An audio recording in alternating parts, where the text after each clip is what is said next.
नमो बुद्धाय।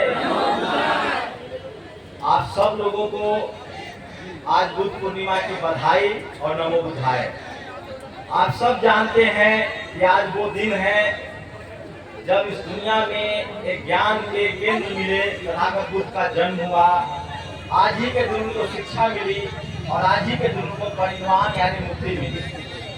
तो पूरी दुनिया में जब सत्य, अहिंसा, बराबरी, करुणा की बात होती है तो बुद्ध की बात होती है। लेकिन एक बात कर आपको जानकर हैरानी होगी कि जब भारत बुद्धमय भारत था तो अखंड भारत था, दुनिया का सबसे ताकतवर भारत था। जब जो उस समय के जो दुश्मन राजा थे वो हमारी तरफ आंख उठाकर भी नहीं देखते थे। मैं दावे के साथ कह सकता हूं कि अगर आज भी भारत बुद्धमय भारत हो जाए, जो बाबा साहब ने 1956 में सपना देखा है, अगर बुद्धमय भारत हो जाए तो ये जो आतंकवादी भारत की तरफ देखते हैं आंख उठाकर, वो भी नहीं देखेंगे और वो डर के मारे भाग जाएंगे। आप सोचिए इस आंदोलन, अरे इधर फिर क्या,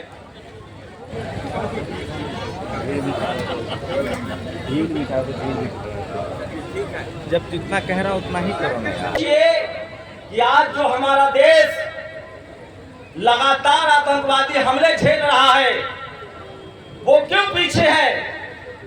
आज अमेरिका हमारे देश में मध्यस्थता कर रहा है।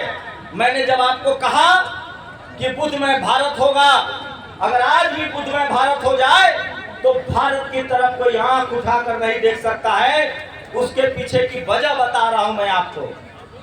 तथागत बुद्ध ने कहा है कि ज्ञान और विज्ञान से दुनिया चलती है। आज युद्ध तलवारों से नहीं होता है। आपने देखा अभी हमारी सेना ने जो मुंहतोड़ जवाब दिया वो लड़ाई जहाज से हुई और मिसाइल से हुई। और जहाज और मिसाइल कैसे बनता है? विज्ञान से बनता है और ज्ञान से बनता है। और बुद्ध क्या कहते थे कि हमें ज्ञान विज्ञान पर काम करना है। तो सोचिए आज भारत में लोग गरीब हैं, भारत की आर्थिक स्थिति खराब है, आज लोग में भाईचारा नहीं है, आपस में जाति और धर्म के नाम पर जो नफरत है वो सब इसीलिए हुआ क्योंकि भारत से बुद्ध की जो सोच थी, बुद्ध के जो विचार थे, उसको बाहर कर दिया गया। वो तो शुक्र मनाइए 1956 में बाबा साहेब ने फिर से अपने इतिहास को जाना, सम्राट अशोक के इतिहास को जाना, घनानंद के इतिहास को जाना और उसके बाद चंद्रगुप्त मौर्य के इतिहास को जाना, पढ़ा लिखा और उन्होंने फिर से भारत के संविधान में बुद्धमय भारत की कल्पना की और भाईचारा को बनाया, जाति और धर्म के नफरत को खत्म किया। और तब जाके आज 75 साल बाद फिर भारत उस जगह खड़ा है जब कोई दुश्मन हमारी तरफ देखता है तो हमारी देश की सेना उसको करारा जवाब देती है। मैं फिर कह रहा हूं, आप लोग समझिए इस बात को। आज जो भारत में अंधविश्वास है, कर्मकांड है, आज जो हमारे ज्ञान विज्ञान था भारत में, उसको खत्म किया गया। किनके द्वारा? इन पाखंडियों के द्वारा, इन जातिवादियों के द्वारा, इन मनुवादियों के द्वारा। और मनुवादी, जातिवादी और पाखंडी कोई भी हो सकता है जो अंधविश्वास फैलाए, जो जातिवाद करे और जो लोगों को जाति और धर्म में बांटे। तो हम लोग को जाति और धर्म में नहीं बांटना है। और हम यहाँ क्यों बैठे हुए हैं? हम लोग बुद्ध की विरासत को शुद्धता बनाए रखना चाहते हैं। बाबा साहब का संविधान कहता है कि हमको किसी भी धर्म के खिलाफ नहीं है, हम किसी भी समाज के खिलाफ नहीं हैं। हम इस देश में, हमारा संविधान अधिकार देता है कि हम जिस धर्म को मान सकते हैं, जिस विचार को मान सकते हैं, हमें हमारा अधिकार है। और जब दुनिया जानती है, इतिहास गवाह है कि बोध गया, महाबोधि, बोध विहार सम्राट अशोक का बनवाया हुआ है, ये बुद्ध की धरती है, ये बुद्ध का ज्ञान केंद्र है, तो उसमें दूसरे लोगों की घुसपैठ उसको बाहर करने के लिए है, किसी के खिलाफ नहीं है।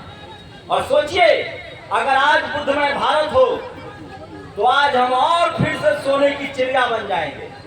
भारत सोने की चिड़िया कब था? जब बुद्धमय भारत था, जब चारों तरफ बुद्धमय राजा हुआ करते थे, तब घरों में ताले नहीं लगते थे, तब भारत सोने की चिड़िया थी। दुनिया में भारत का डंका बजता था क्योंकि बुद्ध ही विश्व गुरु थे। कौन था दुनिया का विश्व गुरु? बुद्ध विश्व गुरु थे। जब बुद्ध थे तो लोग दुनिया के देश हमारे सामने सिर झुकाते थे। दुनिया के राजा बुद्ध के विचारों को पढ़कर भारत का मान सम्मान करते थे। और आज भी दुनिया भर में जैसे जैसे ज्ञान विज्ञान शिक्षा बढ़ रहा है, बुद्ध के अनुयायी बढ़ रहे हैं, बुद्ध को मानने वाले बढ़ रहे हैं, और इसी बोध ज्ञान में आकर वो सिर झुकाते हैं और उसी से भारत की मान और प्रतिष्ठा बढ़ती है। तो आज भी भारत जो है वो बुद्धमय भारत है, और जब तक अब संविधान रहेगा बाबा साहेब का, भारत बुद्धमय भारत रहेगा। और बुद्धमय भारत क्यों है? इस भ्रम में मत रहिए आप कि बुद्धमय भारत का मतलब है कि इस देश का जो दलित समाज है वही बुद्धिस्ट है। आपकी जानकारी के लिए बता दूं, सोनेलाल पटेल ने धम्म की दीक्षा ली थी।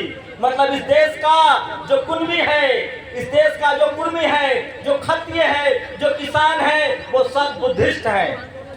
सुजाता ने खीर खिलाया था। कौन थी वो सुजाता? वो नंद वंश की बेटी थी। इसका मतलब है कि इस देश में जो नंद वंशी भी है वो भी बुद्धिस्ट है। इस देश के किसान हो, क्षत्रिय हो, जो दलित हैं, आज पिछड़े हैं, आदिवासी हैं, हम सब बुद्धिस्ट हैं। और सच्चाई तो ये है, जैसे जैसे आप पढ़ते लिखते जाएंगे कि भारत की दुनिया में पहचान ही बुद्ध से है और भारत की ताकत ही बुद्ध से है।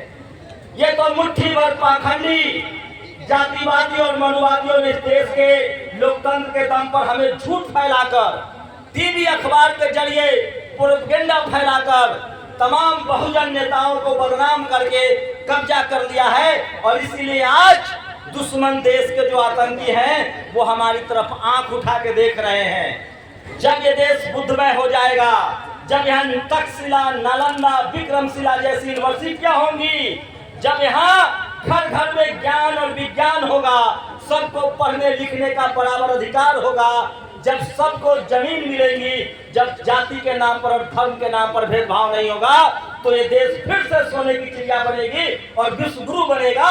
इसीलिए बुद्ध का महाबोधि बिहार बचाना जरूरी है। इसलिए आप लोग जो इस आंदोलन में आए हुए हैं, जो देश भर से आ रहे हैं, मैं भी 7वीं 8वीं बार आ रहा हूँ दिल्ली से। आप लोग जो यहाँ आ रहे हैं, ये सिर्फ धर्म बचाने के लिए नहीं आ रहे हैं, विरासत बचाने के लिए नहीं आ रहे हैं, अपने देश को बचाने के लिए आए हैं। और आज हमारा देश और मजबूत होगा जब इस देश का हर नागरिक बुद्ध के विचार पर चलेगा, धर्म के विचार पर चलेगा, और ज्ञान विज्ञान से हमारा देश मजबूत होगा। तो कोई भी दुश्मन देश या कोई भी आतंकी हमारी तरफ नजर उठा के नहीं देखेगा। तो ये लड़ाई बहुत महत्वपूर्ण है। आपस में बटिए मत, आपस में टूटिए मत। और भारत जो है, बिहार के मुख्यमंत्री थे बीपी मंडल साहब, जिन्होंने ओबीसी को अधिकार दिया। वो मुख्यमंत्री बनने के बाद सबसे पहले महाबोधि बौद्ध बिहार आए थे। इसी देश में जो उत्तर भारत के पेरियार ललई सिंह यादव हुए, उन्होंने धम्म की दीक्षा ली थी। सोनेलाल पटेल ने धम्म की दीक्षा ली थी। आज सबको पता है फूले पेरियार अंबेडकर का आंदोलन। तो जो भी इस देश से प्यार करते हैं, जो भी इस देश में ज्ञान विज्ञान की बात करते हैं, जो भी इस देश में बराबर और समानता की बात करते हैं, वो सब बुद्धिस्ट हैं। क्योंकि बराबरी, भाईचारा, दया, करुणा ये बुद्धिज्म की देन है। इसलिए मैं कह रहा हूँ कि हम लोग बुद्धिस्ट हैं, इस पर हमें गर्व है। हम भारतीय हैं, इस पर भी गर्व है। और मैं फिर कह रहा हूँ, जब हमारा हित आएगा और देश का हित आएगा तो हम लोग देश के साथ खड़े रहेंगे। मुझे बताया भंते जी ने कि जब देश में युद्ध का माहौल बना था तो हम लोग ने तय किया कि इस आंदोलन को छोटा करेंगे। हम देश के साथ हैं, हम इस देश की सेना के साथ हैं, हम सरकार के भी साथ हैं। जब देश रहेगा तभी हम बचेंगे। जब सीज फायर हुआ तो फिर हम आंदोलन कर रहे हैं। आज बुद्ध पूर्णिमा है, पूरे देश में राष्ट्रीय छुट्टी है।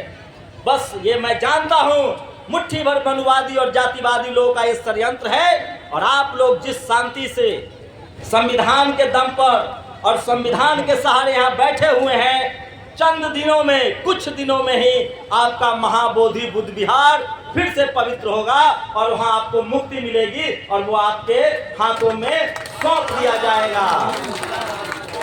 मैं फिर कह रहा हूं, भगवान बुद्ध का संबंध, महाबोधि बौद्ध विहार का संबंध, सम्राट अशोक का संबंध हो, ये सब संबंध इस देश को मजबूत बनाने के लिए है, अखंड बनाने के लिए है, भाईचारा बढ़ाने के लिए है और सबके बीच अपनापन हो, अच्छे रिश्ते हो। हम लोग बराबरी चाहते हैं, समानता चाहते हैं। और मैं फिर कह रहा हूं, इस देश को तभी मजबूती मिलेगी जब इस देश का संविधान पूरी तरह से लागू रहेगा, इस देश में बुद्ध के विचारों को जगह मिलेगी और जो बुद्ध के अनुयायी हैं, जब वो इस देश के सत्ता में आएंगे तो ये देश फिर से सोने की चिड़िया बनेगी। और इसके लिए जरूरी है कि इस देश में जितने महाबोधि विहार हैं, जितने बुद्ध स्थल है, उनको बचाया जाए। और सबसे बड़ी बात, हम लोग महाबोधि बुद्ध विहार को इसलिए बचा रहे हैं ताकि हमारा ज्ञान, विज्ञान और दुनिया में जो हमारी पहचान है बुद्ध विहार से, बुद्ध से, वो हमारी बची रहे, उसकी पवित्रता बची रहे। इसलिए हम लोग जो काम कर रहे हैं वो राष्ट्रवाद का काम है, देश को बनाने का काम है, इस देश के लोगों को मजबूत बनाने का काम है। हम लोग अपने पेट के लिए नहीं बैठे हैं यहाँ, चंदा के लिए नहीं बैठे हैं यहाँ। हमारे बुद्ध विहार में हमारे बौद्ध भिक्षु सर्वजन हिताय सर्वजन सुखाय की अब बात करते हैं, बहुजन हिताय बहुजन सुखाय की बात करते हैं, दुनिया के प्रसन्नता की बात करते हैं। लेकिन मैं फिर कह रहा हूँ, बुद्धिज्म में ही कहा गया है कि हम सांप को पकड़ना भी जानते हैं, उसको पालना भी जानते हैं और उसका फन भी कुचलना जानते हैं। तो ये जो जातिवादी, मनुवादी जो नाग बन के बैठे हुए हैं, वो सुधर जाए और जिसका जो हक है उसको दे दे, ये अच्छा होगा। नहीं तो इस देश के जो धर्म के अनुयायी हैं, जो संविधान मानने वाले लोग हैं, इस देश के जो लोग हैं जिनको जातिवाद और मनुवाद ने बहुत पीछे धकेल दिया है, वो फिर से खड़ा होंगे और इस देश को भी मजबूत बनाएंगे, धर्म की भी रक्षा करेंगे और बुद्ध के विचारों की भी रक्षा होगी। मैं फिर कह रहा हूँ, बुद्ध का विचार दया, करुणा, बराबरी और भाईचारा से है।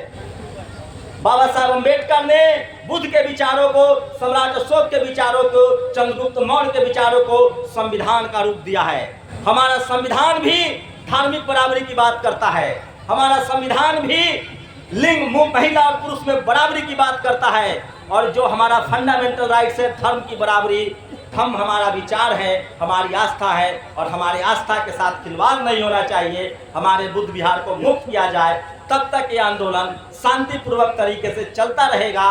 और अगर ये सरकार नहीं मानी तो वोट के चोट से हम उसको सबक भी सिखाएंगे। तो बोलिए नमो बुद्धाय,